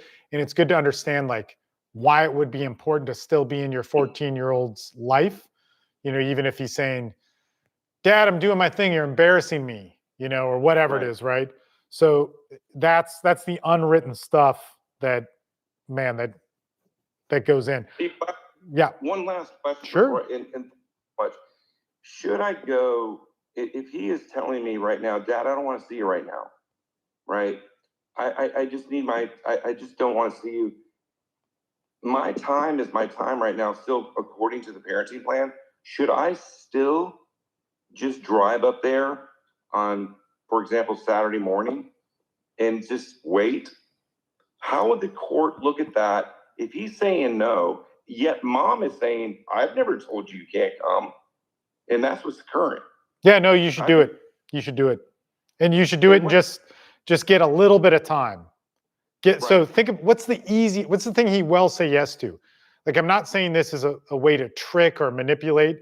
It's like, and I'm not trying, right? I just want 5 minutes, man, or 30 minutes or 2 hours. I want to watch a movie, whatever you want. Like, I want to go shopping to buy you something. That, man, that sucks that a parent would have to do that to hold on to the little shred of rights. But that's what you do. And just think about this. Like, if you guys didn't break up and you were together and he was a angry, he may not be angry, but a teenager, right? He's a teenager and he doesn't like dad. There would be times where you'd still have to go and do this and you would still have to do it. So Yep. Exactly. I would just think of that. Look, Exactly. I have 2 kids that I was alienated from for a long time, and we all say we're cool, but it's not how it was. I don't even remember what it was like when it was. And there was a time where there was a huge level of discomfort. Like, it was not good to have me around. That's a horrible. That is a bad feeling. Like, this is where you should talk to other dads who've gone through this. Steve, thank you so much. And I look, I want to thank you for what you're doing, man. And I want to get into this program, whatever this is. I literally just got involved like 2 days ago. Thank you. Yeah, sure, man. So look, just for you guys out there, if you're on the email list, we'll probably do like a free call where people can interact like this, once every 10 days or so. But if you're interested in my groups, you can get involved in them. They're awesome. They're really good. They're like, we offer service. At this point, I'm like, whatever free stuff I can make, but it's always general, right? And it just, with family courts, anything, guys, that is high conflict, it's always so unique. There needs to be a personal touch. So what you pay for are the groups that would be for service. And, 15th day, buddy. So I've got a little over a month. So thank you, Steve. We'll be in touch. Man. Appreciate you. Cool. All right. I'm going to end this, guys. It's 11:11. When you're in a relationship with somebody, you text that. It's like the special thing. Anyway, guys, I'm going to get out of here. Thanks, TikTok. Get on my email list if you're not, because then you can get on these things where I open it up for questions and all that sort of good stuff. And if you care about my courses, you can get on those too. They're awesome. You only pay for the service. The information I try and make free to the people. But now I'm going to try and log off of 3 different platforms at the same time. Hope you guys are well. Shoot me an email if you need anything. Follow me, whatever. TikTok, you're first to go. Later. Thanks, guys. And YouTube, you're next. You're next, YouTube. Thanks, guys, for watching. Oh, wait. There was something in here. Man, I had my daughter taken from me. Man, I'm sorry about this. I got to go and sleep. Get on my email list. Shoot me an email. I'll try and get back to you. That really sucks. And you're a fighter. I know a lot of fighters. I used to fight. Got knocked out too many times. But no, man, I'll help you out. There's some U of T guys that were in my group too. I don't want to say their names. And actually, how I started out with this whole thing was through old school fighters. All right, I'm going to go, guys. Azteca MMA, hit me up if you need something. We'll talk to you soon there. And Zoom call.